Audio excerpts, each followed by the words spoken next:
Chanakya has said, in the happiness of the people is the happiness of the king. And if the king wants to be happy himself, he can never be. So service to the society is the biggest role that a king should do. Remember this and become a leader.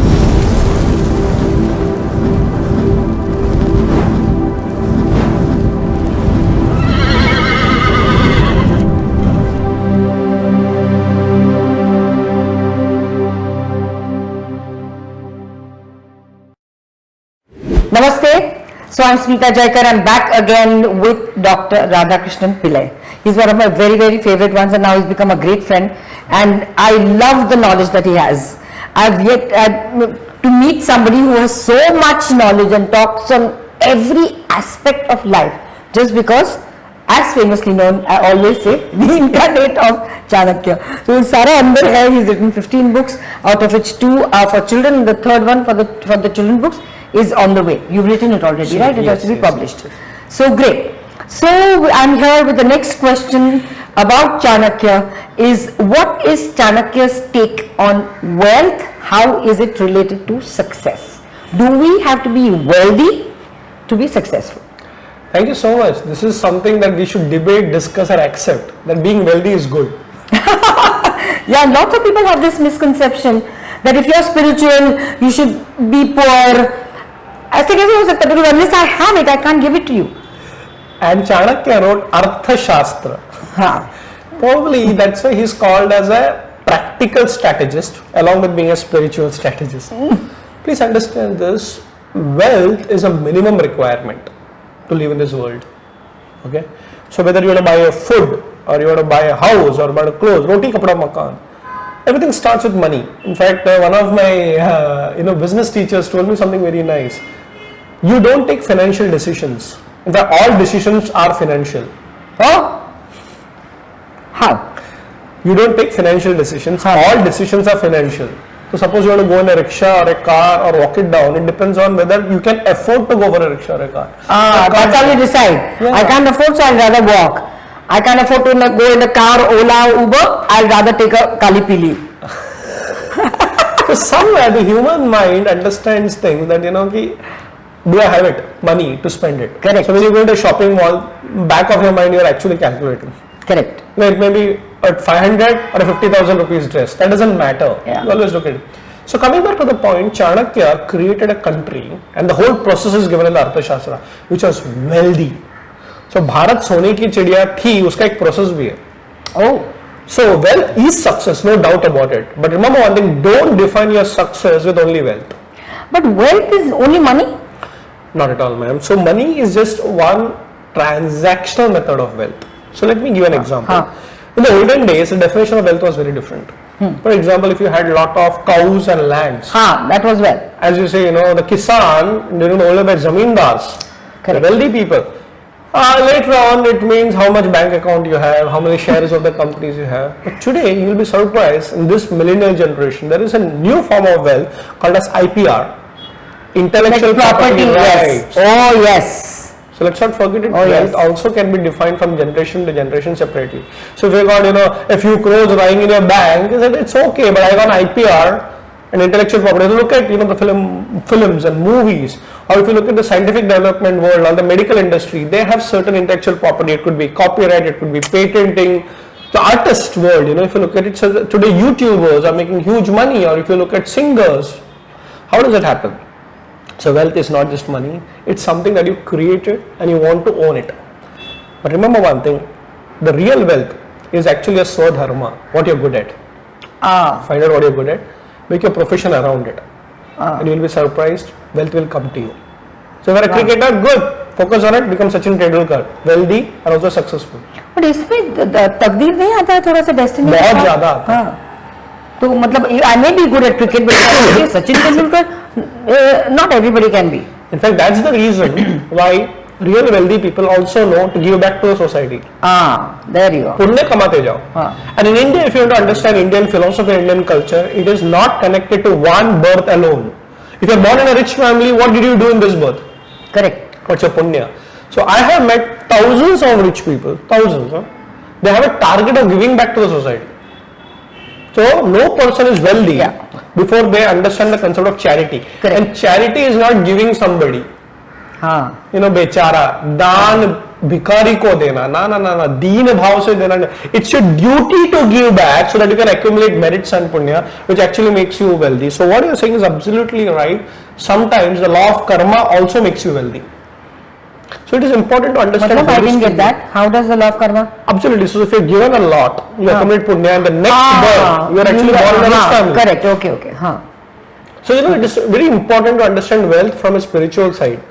So if you're born wealthy, congratulate yourself. If you're not born wealthy, it's okay. You can do hard work with strategy and become wealthy. But remember one thing: wealth is not just money. Wealth is much more. In fact, in the African societies, I've been reading a lot about the African societies now.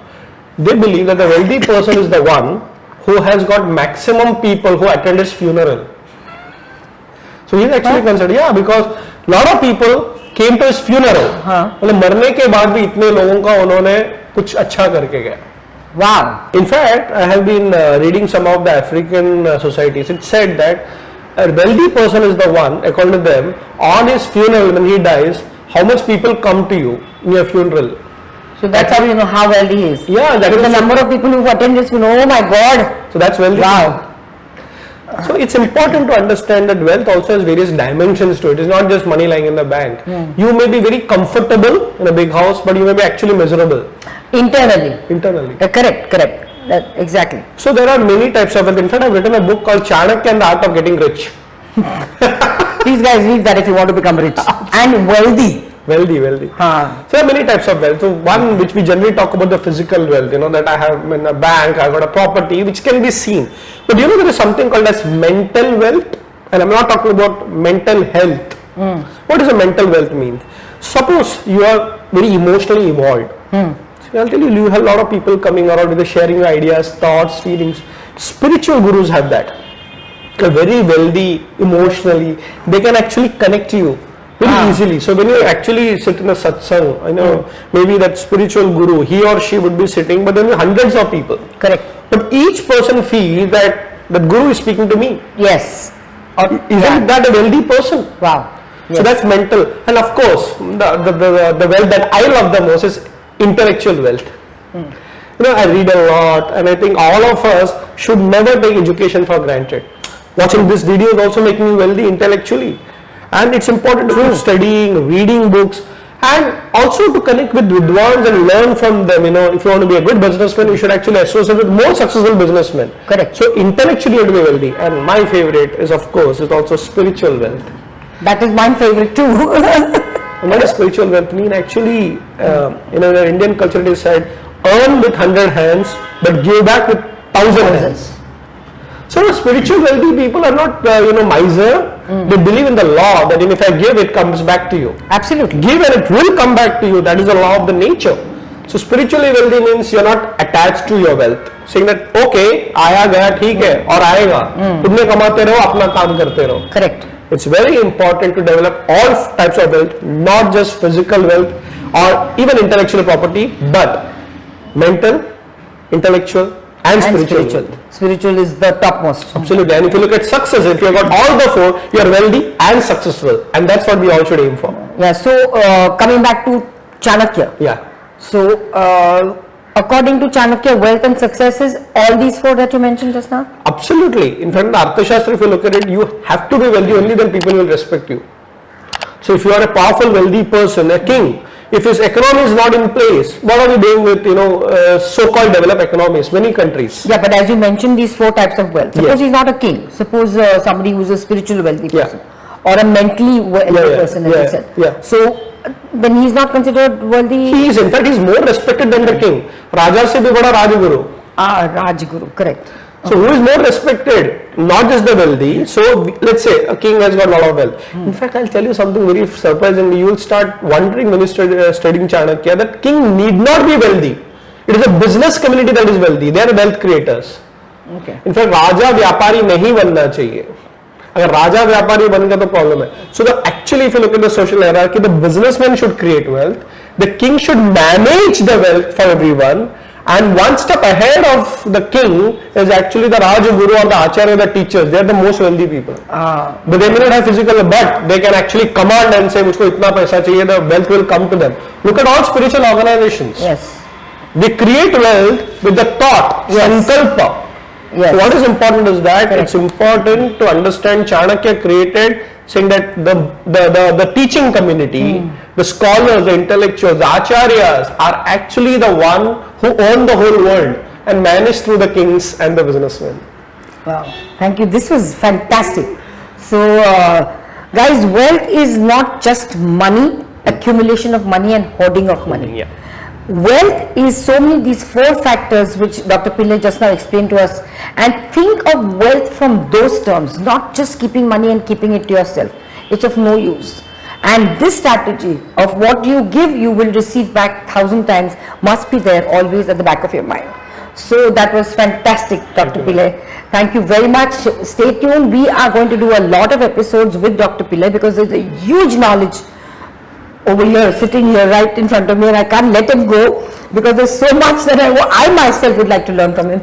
So be in touch with our channel. Thank you very much. Thank you, Doctor, for being with us. Thank It's you. amazing to be part of such a wonderful revolution that you're creating. Ma'am, you're using a platform like this where, millions of people will be watching this, but very important that the purpose is common, spiritual. Yeah. Yes. Welcome to the spiritual path. It's a journey which you can't go back with. So it's a path of no return. And you can't be wrong. You can't be wrong with that journey.